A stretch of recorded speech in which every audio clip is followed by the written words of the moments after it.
Hello, hello, hello. This video is 10 sci-fi books I want to dive into. Not necessarily this year, because I've already got a lot lined up, but just ones that I want to dive into to expand my sci-fi genre of reading. Because I do mostly read fantasy, and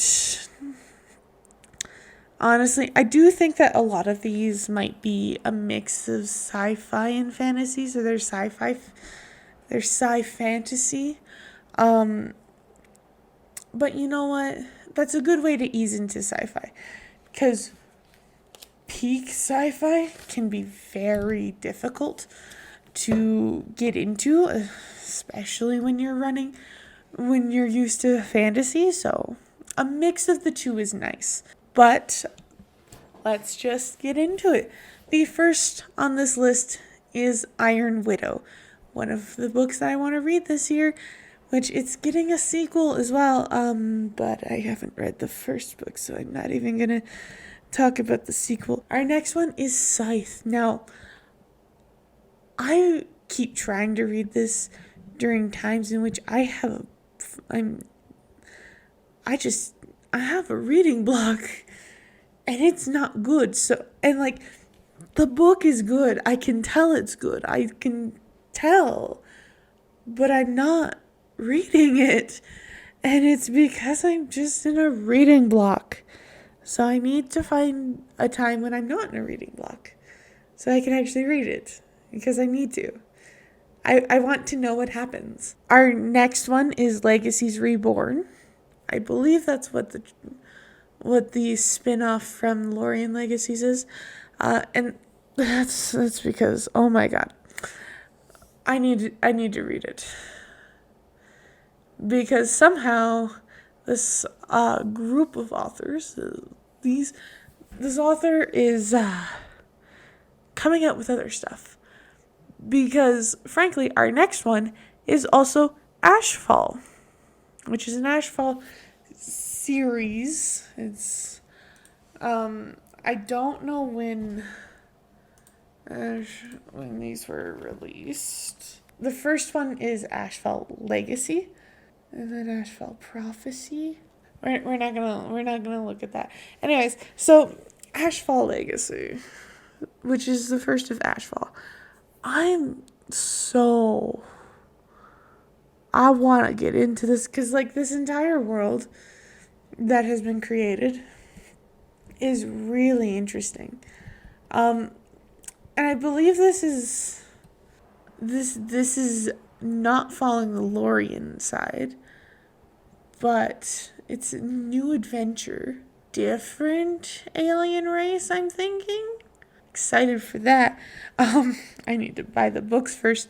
And our next one is the Nixia Triad series, which starts with Nixia, then we get like Nixia Uprising and Nixia Unleashed. They just seem like interesting books. They have been something I've been keeping an eye out for a while. I'd love to dive into this kind of world. It seems interesting. Our next one is a book called A Gentle Tyranny by Jess Corbin. Honestly, I'm going to be honest. The cover looks beautiful. That's one of the reasons I want to look into it. It seems like it's right up my alley. With the description, it seems like it's right up my alley. Now, this book was released in 2021. So, yeah. Also, I'm not going to delve into classic sci-fi, just like I won't ever delve into classic fantasy, because frankly, I don't do classics. Classics kind of suck. Personally, in my opinion, they suck. Like, they're great for their time, but in the world of now, which is not good. But yeah, A Gentle Tyranny looks amazing, sounds amazing. Why is it out of stock online though? That means I have to go into a store. Ugh. My weakness. But yeah, that's something I'm also wanting to dive into. The next one I want to take a look at is Secondborn, which is an entire trilogy by Amy A. Bartol. And let's just say these covers, gorgeous. Gorgeous. Like every second child is taken by the government, forced into servitude. Like, that's amazing. The whole concept of firstborns ruling society and secondborns being property of government. Thirdborns are not tolerated. Oh my god, this sounds amazing. Right up my alley. And honestly, would love to get into it. Next one we have is by Gwendolyn Clare, and it's In the City of Time. Now, for the cover that's going to show up on the screen, I think you can tell why I've gravitated towards this. It's beautiful. I don't know much about Gwendolyn Clare, but I do like the fact that Earth is uninhabitable by 2034. Like, there's so much going on. Like, there's experiments, there's science, there's just so many things going on. Like, it's sort of alternate realities. And, like, this jumps between 1891 and 2034, which, amazing. And, like, this deals with time travel, which, honestly, I love time travel. I don't know who doesn't, but I love time travel in books. I love the whole concept of time travel and the things it can cause. It's a really complicated concept to write about, but you know what? I would love to get into this. And you know what? I will eventually. Our next one is called Stolen Beauty. Stolen Beauty is the series name. The first book is Stealing Infinity, and it's by Alison Noel. Now, I want you to just look at the cover. I want you to look at the cover and admire it. And then try to tell me I shouldn't be reading this. Though this one is a fantasy and sci-fi and time travel. Wow. Kind of mixed in. Which, amazing. I'm going to be honest with you. I'm looking at this purely because of the cover. Purely because of the cover. The first book was released in 2022, and it's an ongoing series, with the last one being Chasing Eternity, with an expected publication this year. Expected publication June 4th of this year, when there's no image available for the cover. That's suspicious. It's like a time travel romance, fantasy sci-fi thing that I would love to get into, and I'm really excited to get into it. Probably won't get into it before the third book comes out, because I got a lot going on, but I want to delve into the sci-fi realm a little more, and this will help. Now, our next one is the Celestial Trilogy, which the first book is called A Spark of White Fire. And honestly, the covers don't look the greatest. But you know what? What caught my attention was the first line of this whole synopsis here, which is: in a universe of capricious gods, dark moons, and a kingdom built on the backs of spaceships, cursed queen sends her infant daughter away. A jealous uncle steals the throne of Calais from his nephew, and an exiled prince vows to take his own crown back.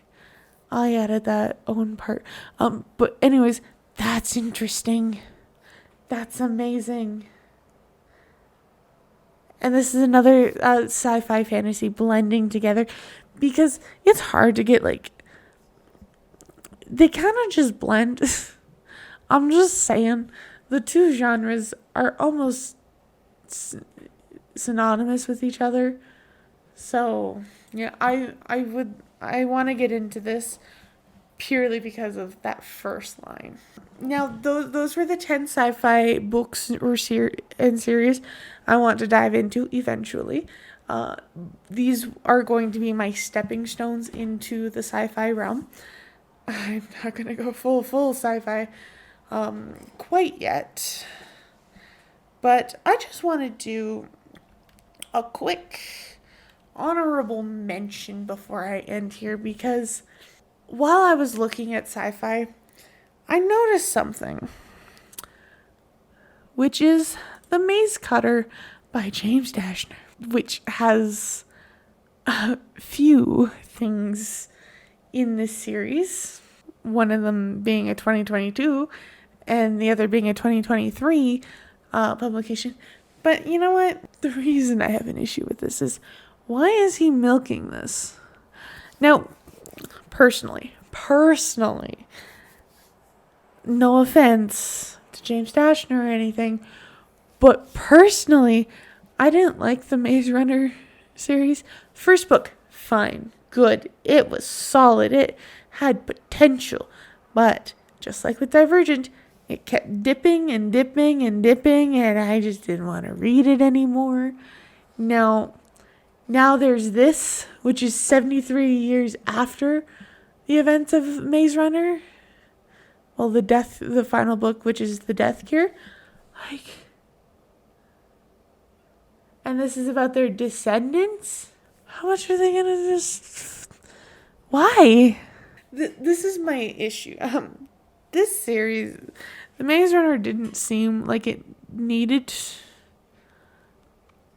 I'm going to say a spin-off, because that's what this seems like. But, why? I feel like he's just milking.